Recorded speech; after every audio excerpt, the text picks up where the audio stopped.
technique for learning how to use this is quite simple. There are two modes, positive and negative. In this method there are only two answers. One answer is yes and the other answer is no.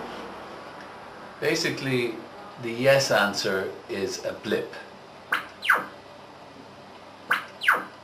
like that.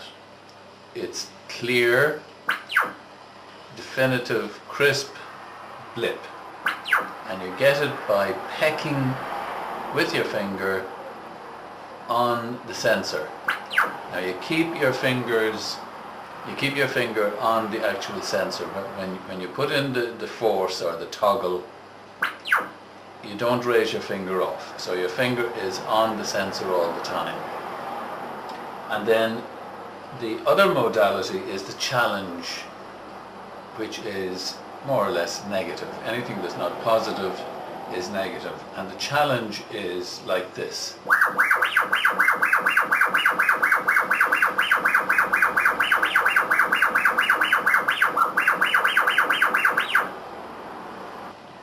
When we're doing a challenge, you are putting in a force which is strong enough to bring the meter, to bring the dial up to the top, but not to bring it over the top.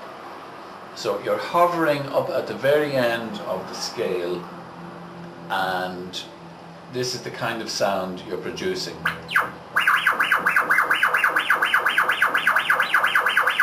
So you're dancing at the top of the scale, and it's a measured, even force you're putting in, and you're keeping the dial, you're keeping the needle here, the indicator needle, you're keeping it just up at the top. Just up at the top, but not crossing over.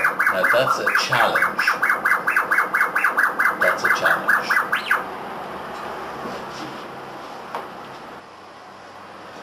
In my experience, it takes quite a few hours, maybe 3 hours of practicing to get this technique right. It's like when you're learning to drive a car. At first you have to think of everything you're doing.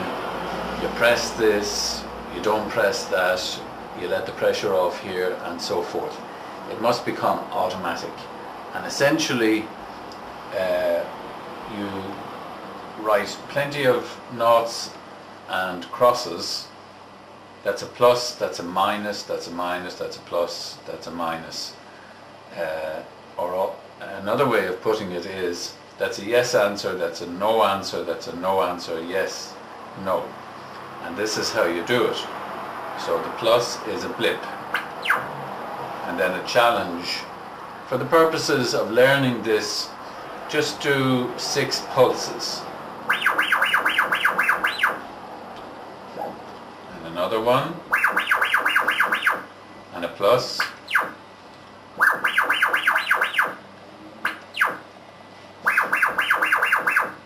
plus, plus, plus, minus,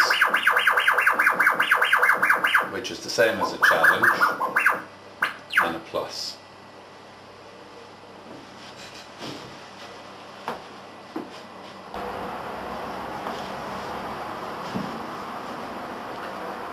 So when you're doing your minuses and pluses, you're not measuring anything, you're just manipulating the machine so that your brain and central nervous system become used to this method. Because essentially what you're training yourself to do is to express no by anything less than yes. In other words, if the challenge doesn't go over the top, if it doesn't go over the top, it's a no. If you get a blip, it's a yes. Now, in the beginning part, where we're just teaching ourselves how to physically handle the machine, you're not measuring anything, you're just manipulating the whole thing, and you're just doing exercises. Later on, when we go into the real testing, then you will be stepping back, and you will let the machine and you will let the system dictate what kind of response you get. So if I'm testing to see which of these medicines the person needs, I'm using the machine and I'm going from one medicine to the next, and we'll say our patient is connected by a hand electrode at this point. So you're saying, you're putting in your challenge, and you're saying, is it this one? Is it this? Is it this? And maybe on the fourth we'll get a positive. And what you feel when you come to a medicine that is resonant with your patient, it feels as if the sensor softens. Your finger sinks into it and you get a blip. It's unmistakable once you feel it. And it is very like in kinesiology, where the kinesiologist is pressing on a muscle and he is introducing various substances, and suddenly some substance that's introduced softens the muscle and the muscle sinks under the same pressure. What we are doing here is we're putting in a standardized pressure, a standardized challenge, but the holding situation is the challenge. So when I'm testing here during the day, I am mostly I'm in that challenge mode. Now the challenge mode is essentially where you're holding the indicator right up at the top of the scale, so that the slightest extra pressure on the sensor or any change will bring it over and produce a blip.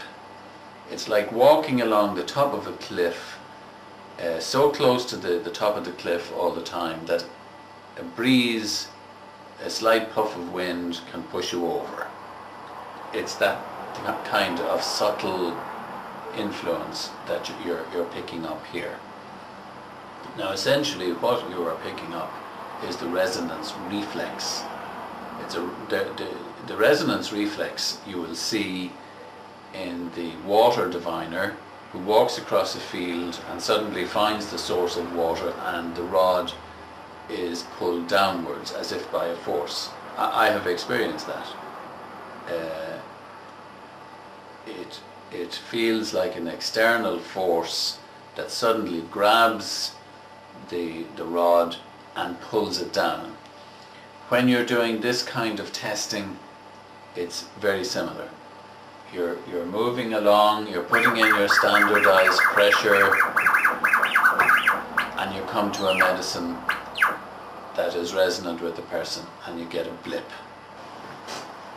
Now on your machine you have the sensor pad here. Usually if you use the middle finger to press on this,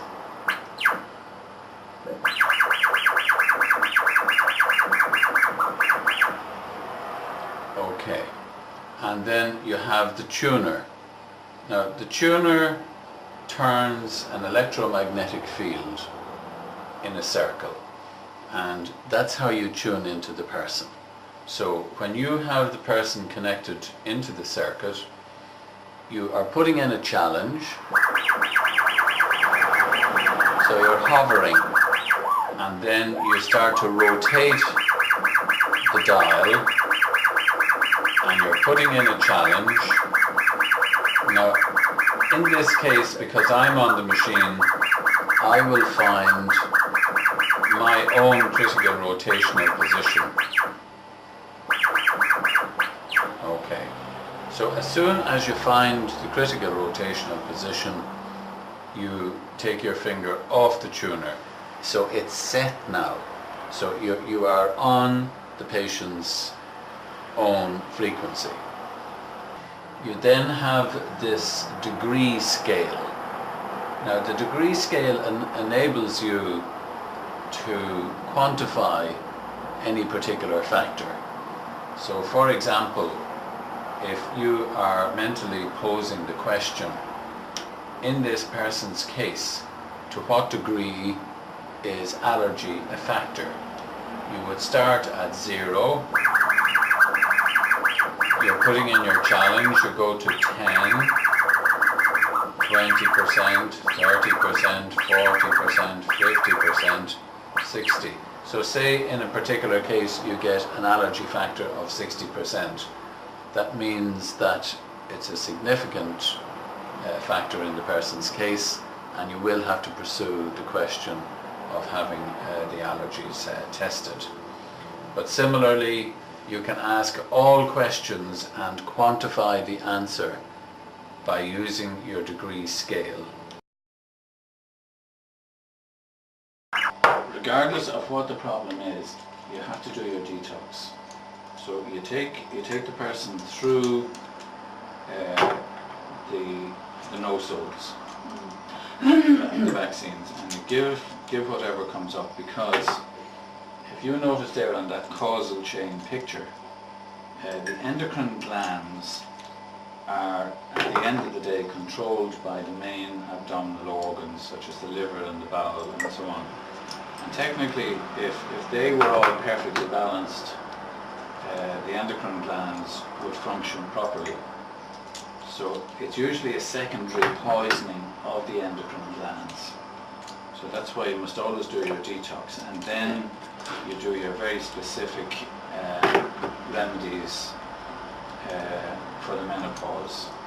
Now we have a range of them here. We have Clyfem, Apostrom, Upelva, Fem mixture, and Delama. Delama is pomegranate seed oil, and it's a phytohormone. It's like a plant HRT, and probably Susan will respond very well to that. What else does the pomegranate do? It's a heart remedy. Heart remedy. It has fatty acids for the brain as well that you just will not find anywhere else. It's unique. You should look it up on the internet. There is a bit of hormonal trouble there as well. I would have said a lot myself.